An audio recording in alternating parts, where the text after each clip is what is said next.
Bienvenidos a Muévete, el programa del cooperativismo. 915-0030 787-915-0030 915-0030 915-0030 915-0030 915-0030 915-0030. Tu solución hipotecaria. Bellaco, de tu lado siempre.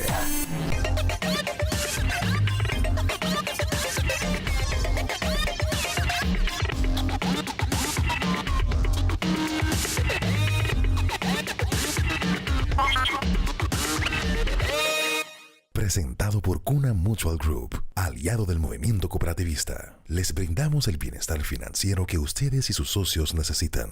Saludos amigos, bienvenidos a Muévete, el programa del cooperativismo. Hoy vamos a estar compartiendo sobre un tema muy importante, extremadamente importante, vinculado directamente con el desarrollo económico de Puerto Rico y que se comenta y se habla y se discute, pero desafortunadamente no con la visibilidad y quizás con el grado de profundidad que ciertamente se debe estar discutiendo. Afortunadamente hay unas organizaciones que siempre han estado muy ocupados, muy preocupados por hablar sobre este tema y sobre buscarle salida y alternativas al mismo. Señores, estamos hablando de la ley de cabotaje. Por más de 100 años Puerto Rico ha estado sujeta a leyes que fueron aprobadas por el Congreso de Estados Unidos a principios del 1900. Estamos hablando Ley Foraker, 1900, Ley Jones, 1917. La de ciudadanía. Y la ley de ciudadanía. La de ciudadanía fue en el 17, esta que estamos hablando fue en el 20. En el 20. Y para hablar de este tema nos acompaña el licenciado Manuel Reyes Alonso, que es el vicepresidente ejecutivo de MIDA. Bienvenido a Muévete. Muchas gracias por tenerme, aquí estamos a las órdenes. ¿Qué es concretamente la ley de cabotaje? Bueno, la ley de cabotaje, como tú bien comentas, es una legislación que se aprobó en 1920, que lo que requiere es que toda mercancía que se transporte entre dos puertos de los Estados Unidos se transporte en un barco que haya sido construido en los Estados Unidos, que esté tripulado por ciudadanos americanos, que esté abanderado bajo la bandera de los Estados Unidos, es construido, tripulado y que sea propiedad de una empresa de los Estados Unidos. Eso entonces lo que implica es que todo movimiento tiene que usar la bandera americana, los barcos de bandera americana, que son los barcos posiblemente los más caros del mundo. Y lo curioso de todo esto es que los propios navieros de los Estados Unidos no quieren estar bajo la bandera americana, y ahí es una de las grandes hipocresías de toda esta discusión, es que los navieros de los Estados Unidos fueron los que se inventaron lo que se conoce como los registros de conveniencia, que son los más famosos y los más grandes son el de Liberia y el de Panamá. Y básicamente los navieros de bandera americana, después de la Segunda Guerra Mundial, se fueron y se llevaron todos sus propios barcos. O sea, los barcos son propiedad de empresas americanas, pero todos se fueron a banderas de conveniencia para evitar los costos de la bandera americana. Entonces es bien curioso cómo uno escucha a estas personas defendiendo la ley de cabotaje y diciendo que es tan importante para ellos, etcétera, cuando ellos mismos operan, o la inmensa mayoría de los barcos que operan, los operan en barcos de bandera internacional. ¿Por qué si es una legislación que tiene más de 100 años, ustedes como portavoces de Cámara de Comerciantes, Mercadeo, Industria y Comercio han puesto particular énfasis en estos años? Ciertamente es un tema que se ha venido estudiando mucho. Cuando uno hace una búsqueda se va a encontrar multiplicidad de estudios que se han hecho. ¿Por qué en este momento ustedes han redoblado esfuerzos y han visibilizado más la problemática del impacto de la ley. Bueno, Puerto Rico tiene, a pesar de que la ley lleva 100 años y siempre hubo quejas, incluso hubo un movimiento bien fuerte más o menos con el 95-96, que hubo una coalición que fue a Washington y hubo unos movimientos para tratar de trabajar con el tema de cabotaje. Pero la realidad es que la inmensa mayoría de esos 100 años Puerto Rico tuvo unas ventajas competitivas que de alguna forma aminoraban el impacto de la transportación o de la ley de cabotaje. Específicamente, pues Puerto Rico hasta los 90 tenía acceso exclusivo al mercado de los Estados Unidos. Básicamente Puerto Rico fue el primer tratado de libre comercio que hubo. Pues, así que eso era una ventaja competitiva que teníamos. También teníamos un incentivo contributivo bien poderoso federal que perdimos en el 96 y terminó en el 2006, que también nos hacía tan competitivos que esas otras ineficiencias que teníamos, costo de energía, costo laboral, costo de transportación, pues a lo mejor no eran tan críticos para conseguir esa inversión porque teníamos esos otros beneficios. Y lo otro que había es que había un sistema regulatorio hasta el 96 que le ponía controles y limitaba el poder de estas empresas de abusar con los importadores. Así que todo eso durante los 90 cambió. No es casualidad que a partir del 2006, que es cuando se pierde el incentivo contributivo federal, empieza la recesión. Y no solamente en ese momento empieza la recesión, sino hablando del tema de la transportación, también hubo unos casos de violación de leyes de monopolio, básicamente de todas las empresas, o casi menos una, que daban servicio en este trade. O sea que en el mismo momento de la recesión, cuando comenzamos, tuvimos un problema de abuso de poder y de monopolio que obviamente afectó y agravó la crisis en ese momento. Así que ahora necesitamos más que nunca tener un proceso de transportación o unos costos de transportación competitivos y por eso es que estamos redoblando los esfuerzos en este tema. Y más reciente, después del huracán María, ha habido unos esfuerzos de recuperación. Hubo un dinero federal que se le asignó al gobierno de Puerto Rico para que preparara un plan de recuperación. Ese plan salió el verano pasado. En su versión de borrador decía claramente, y ese plan fue preparado con la colaboración de agencias federales y de asesores federales, decía claramente que el tema de la transportación y el tema de cabotaje había que sacar a Puerto Rico. Desgraciadamente, pues por presiones y por cabildeo de los grupos que defienden el cabotaje, el lenguaje se aguó un poco, aunque dejó el tema de cabotaje ahí, y decía, el lenguaje final, pues un poco daba a entender que había que trabajar si se lograba demostrar el impacto en precios y en otras cosas de las leyes de cabotaje. Y por eso nos unimos a la Cámara de Comercio, a la Asociación de Restaurantes, al Centro Unido de Detallistas, a la Asociación de Productos de Puerto Rico y al Colegio de Abogados para hacer estos estudios que anunciamos hace un par de semanas. Precisamente hacia eso quería apuntar. ¿Qué hace distinto el cuadro económico y el desarrollo que ha tenido Puerto Rico y lo que esperamos que tenga, que los haya forzado a ustedes a validar, a demostrar con nuevos estudios? Porque se han preparado muchísimos estudios en Puerto Rico en distintas organizaciones y concretamente apuntando a que el surgimiento de la necesidad de estos dos estudios recientes es para validar precisamente ese impacto de las leyes sobre el proceso de desarrollo económico de Puerto Rico. Es bien importante establecer que todos los estudios que no sean hechos por los navieros, los grupos que defienden el cabotaje, todos los estudios apuntan a que hay que trabajar y que tiene un costo significativo. Y eso es sentido común, es evidente. O sea, fíjate que las leyes de cabotaje son una protección a las navieras, en teoría, al sistema naviero americano, que incluye los shipyards, los constructores de barcos, etcétera, los marinos, etcétera. Si tú fueses competitivo, no necesitabas una protección. O sea, el mero hecho de que necesites la protección implica que ahí hay unos costos adicionales que alguien los está pagando.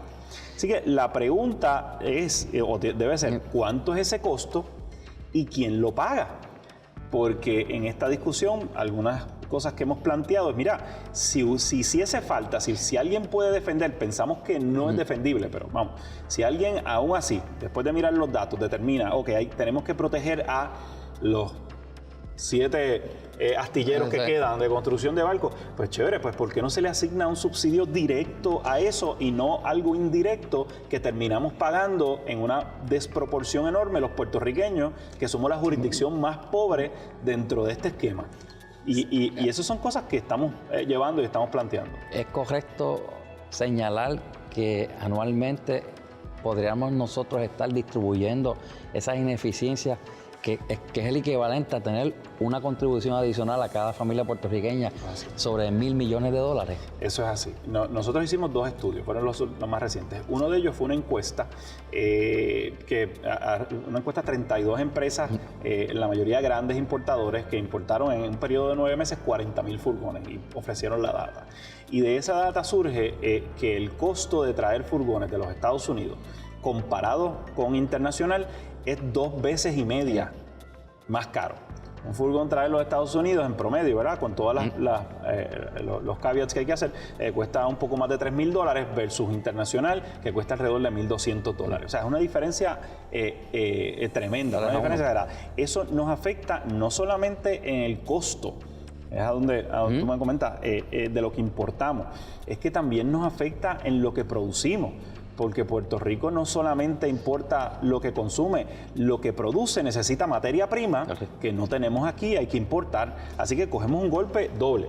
Y en ese estudio, ese se concentró básicamente en alimentos, bebidas y productos de consumo, y hizo una determinación que en ese sector, una conclusión, son como 300 y pico de millones, 367, me parece que es el millón, los millones que ¿verdad? Se van multiplicando a través de la cadena. Eso no quiere decir que eso sea solamente la transportación marítima, es que eso el se va efecto multiplicando. El efecto son 300 y pico de millones en alimentos y bebidas específicamente. Y eso representa, ellos hacen un cálculo como un tax, un Jones Act tax que le dicen, o un tax de cabotaje de como 7% en lo que se consume. Ese es el estudio que hicimos con esa encuesta. Ahora, nosotros queríamos... Eso en alimentos. Eso en alimentos y bebida. Nosotros queríamos, pues, también hacer esto más robusto y también queríamos tener un estudio de una firma de Nueva York, de una firma de los Estados Unidos, independiente, que se hizo de manera separada a aunque después le pasamos... este estudio lo que hizo fue, utilizó un modelo de insumo-producto que se utiliza y preparado por el gobierno federal. Incluso ese modelo está adaptado para Puerto Rico en el 2016, que pues básicamente una vez uno tiene el modelo es cuestión de entrarle la data y eso te va a hacer unos cálculos de resultados. Y ese estudio lo que hizo fue 5 ejercicios con diferente data para ver cuáles eran los resultados. Y curiosamente, todos los resultados son consistentes. O sea, básicamente ese estudio es el equivalente a 5 estudios. Y entonces uno de los análisis que hace es que cogió la data de la encuesta del otro estudio y la entró en su sistema. Y después entonces el economista, la firma económica es una firma de Nueva York que son especializados en cosas de transportación, ellos dicen, ok, hicimos estos modelos, nos dan, todos son consistentes, pero nosotros entendemos que el modelo correcto es hacen una recomendación. Y en esa recomendación ellos calculan que el impacto en la economía total, el impacto de pérdida de producción de la economía es 1.5 billones de dólares al año. Eso representa, y el impacto en precio es como 1 billón en términos de precio de los artículos y productos. El sector más afectado es el de la manufactura. Y en términos de los consumidores es alrededor de $375 por persona o $1,000, $1,050 por familia, que usualmente se determina que es de 2.8 personas cada familia. Eso es lo que nos cuesta las leyes de cabotaje todos los años. Y 13,000 y pico de empleo. Puerto Rico necesita trabajar con este tema. Podemos debatir, ¿verdad? Si son 1.5, son 1.3, son 1.1. Pero lo que no podemos es minimizar que siendo una isla, el costo de transportación tiene que ser uno de los primeros temas que se estén atendiendo. Y es una realidad que ante la situación que está atravesando el país, antes de María, con los problemas que ya veníamos arrastrando, de la recesión, de la pérdida de capacidad de compra, de invertir, de flujo de fondos, de emigración, la realidad es que nos coloca básicamente contra la pared, porque los fondos se acaban y de hecho se anuncian muchos fondos unos han llegado, otros no han llegado. Se cambia la manera en que se van a recibir esos fondos por reembolso, etcétera. Y la realidad es que si seguimos incentivando fondos, la atracción de fondos que van a tener vida útil limitada, fecha de expiración, una vez se agoten esos recursos, ¿qué vamos a hacer nosotros en Puerto Rico con el desarrollo económico? Yo estuve en diciembre en Washington y ahora este fin de semana estuve en Nueva York. Y precisamente eso es uno de los planteamientos que estaba haciendo. Dentro de toda la discusión nos estamos concentrando mucho en los fondos de recuperación, que es fabuloso, eso está bien. Y antes del huracán estábamos hablando con promesa y nos estábamos concentrando en el issue de la deuda. Está fabuloso. Pero, ¿qué vamos a hacer cuando se acaben los fondos de recuperación y nos demos cuenta que no podemos pagar la deuda como quiera porque no tenemos desarrollo económico? Así que esto es un tema de competitividad y es la discusión que tenemos que estar teniendo. Entonces, desgraciadamente no la estamos teniendo y Promesa no incluyó herramientas de desarrollo económico nuevas para Puerto Rico. Incluyó, ¿verdad?, un esquema para tratar de trabajar con la deuda, malo que bueno, pero sin desarrollo económico no vamos a poder pagar la deuda, no importa cuál sea la Junta de Control Fiscal que tengamos. Y esa es la discusión que falta. Y un punto adicional, uno va a pedir esos fondos, y nosotros también hemos estado trabajando con los fondos del PAN, de la asistencia nutricional, para que nos asignen dinero adicional en esa línea. Y una de las resistencias que uno encuentra en Washington es que ellos entienden que Puerto Rico, o la gente en Puerto Rico, está demasiado dependiente y que dependemos demasiado de fondos, y esa es la resistencia particularmente de los republicanos. Y la respuesta que yo le doy, fabuloso, es cierto, pero eso es consecuencia de la pobreza y consecuencia de que en Puerto Rico no hay empleos y no hay desarrollo económico.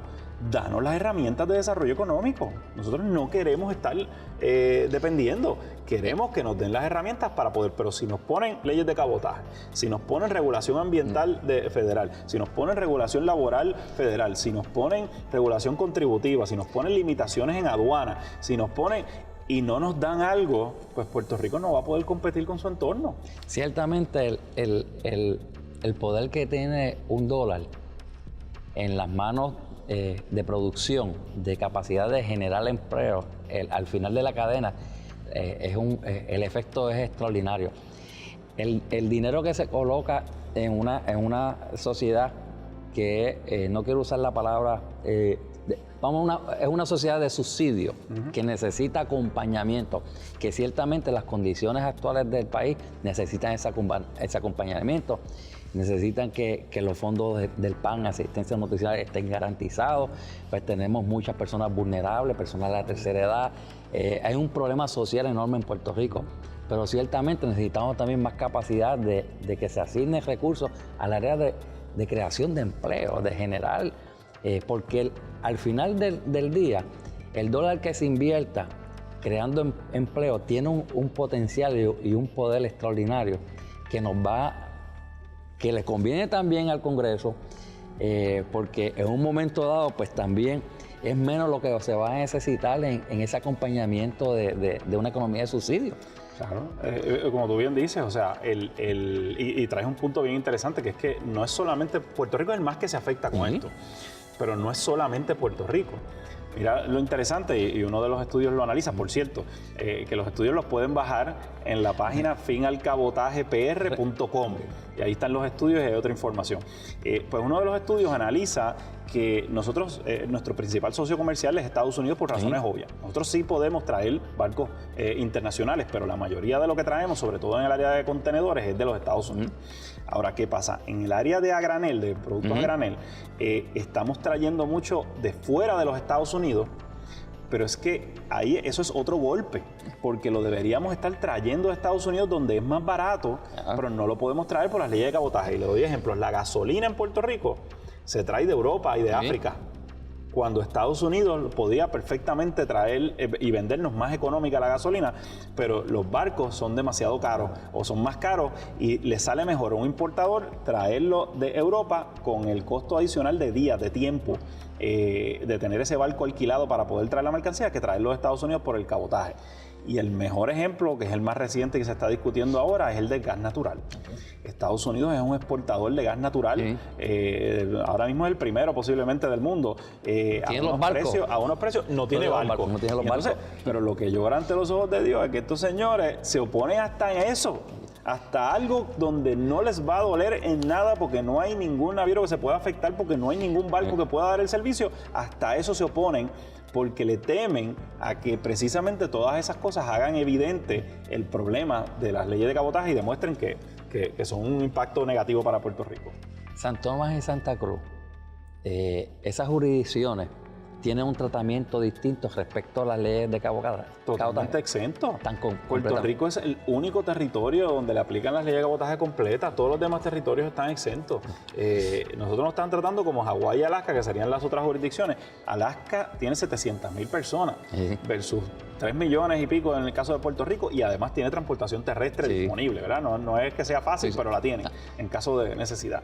Y en el caso de Hawái, Hawái es 1.5 millones de personas, sí tiene unos problemas parecidos al caso de Puerto Rico, pero tiene un ingreso per cápita más de 2-3 veces el de Puerto Rico. O sea, son circunstancias muy distintas. Puerto Rico es el único territorio que está bajo las leyes de cabotaje completa y somos el más pobre de las jurisdicciones que está. O sea, que nosotros estamos sufriendo desproporcionadamente para que los Estados Unidos o los grupos que están pidiendo esa protección, pues la puedan tener. No somos el último refresco en el desierto, pero ciertamente este es un país con capacidad intelectual, preservamos mucho talento, mucho ingenuo, muchas destrezas, todavía conservamos destrezas. Es una sociedad educada, con acceso a la educación, muchas universidades, y respectivamente los problemas que estamos y las amenazas que tenemos respecto a la Universidad de Puerto Rico.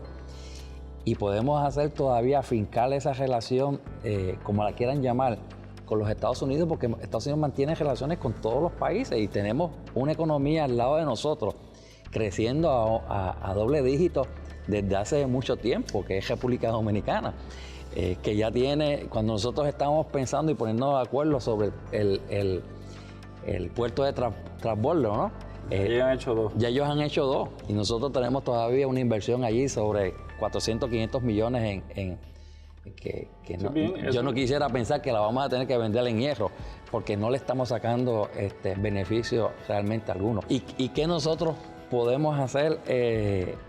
O qué hemos dejado de hacer, o qué realmente debemos hacer más, con mayor énfasis, para poder despertar algún interés, porque ciertamente en Estados Unidos hay interés y hay algunos congresistas que se han despertado interés. Hay unas fuerzas enormes, estas compañías navieras pues tienen unos sindicatos, tienen un poder económico realmente fuerte y pagan cabilderos. Sí, nosotros estamos, ¿verdad?, haciendo esfuerzos por diferentes frentes. Como mencioné, estuve en diciembre en Washington. El Cato Institute, que es un think tank de los principales del mundo, ha cogido este tema como uno de ellos principales. Y el Heritage Foundation también. Esos son grupos que trabajan en la ala de la derecha de los Estados Unidos, pero son bien influyentes. Por el lado de la izquierda, pues tienes también a sectores bien importantes que se han expresado sobre esto. Nidia Velázquez, Alexandria Ocasio se ha expresado sobre esto. O sea, ha habido unos sectores también del lado de la izquierda que se han expresado. Así que yo creo que es cuestión de educar. Lo que falta aquí es bien lamentable, es que nuestros políticos tomen esto como... Hay un consenso, yo entiendo, salvo unas excepciones, de que las leyes de cabotaje no son buenas para Puerto Rico. Pero yo creo que ha habido como un desgaste, un desgano falta de concentración en esos temas de competitividad. Y quizás se nos han estado concentrando en la deuda, en pelear con la Junta de Control Fiscal, ¿verdad? En otras cosas que pues desgraciadamente en el largo plazo no es lo que Puerto Rico va a necesitar. Puede existir hasta, aunque parezca increíble, hasta desconocimiento del impacto y la profundidad, porque nosotros somos muy dados a ver los asuntos y matizarlos políticamente. Y eso a veces, pues eso crea mucha estática y mucha distracción, y a veces pues no permite que temas tan importantes para el país no se discutan con la profundidad. Pero yo creo que a lo mejor sí se ha hecho, y lo desconozco, pero aquí se hacen muchas cumbres y se hacen convenciones. Yo creo que debe haber una convocatoria con un solo tema y es respecto al impacto de las leyes de cabotaje. O sea, vamos a coger el toro por los cuernos y hacer ese llamado a todos los sectores.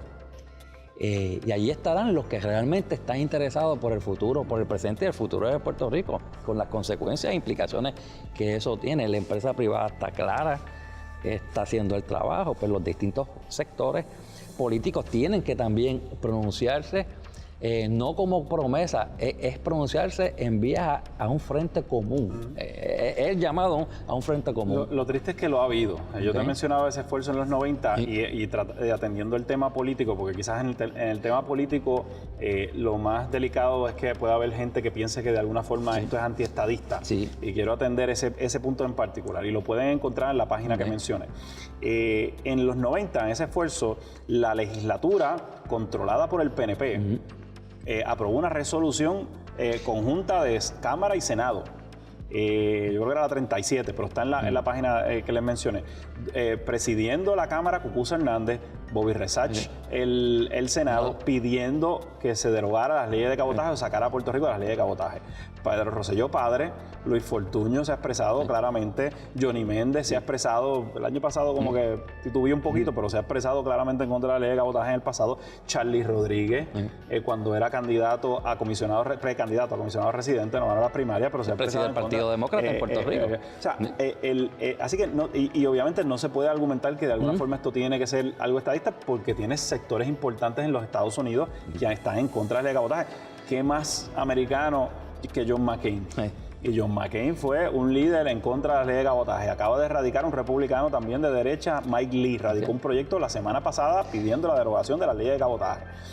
Como te mencioné, el CATO, el Heritage Foundation, son entidades totalmente... Así que no tiene ningún matiz político, ninguno, el tema de las leyes de cabotaje. Las leyes de cabotaje son malas para Estados Unidos y son malas para Puerto Rico. Hay un congreso que recién se está inaugurando, estrenando.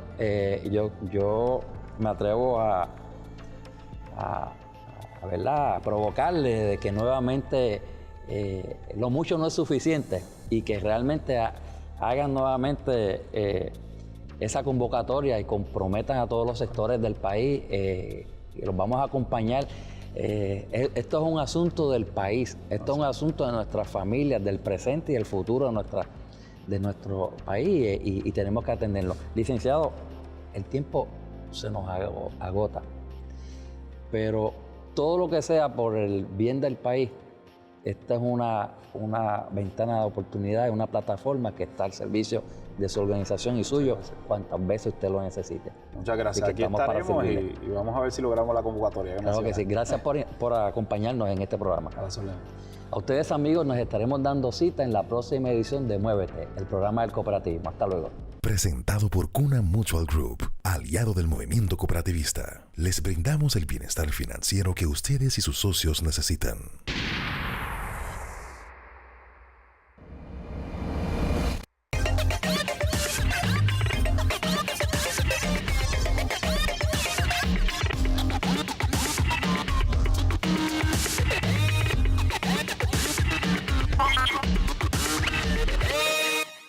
Gracias por compartir con nosotros en Muévete, el programa del cooperativismo. Produce Here and Now para Vegaco.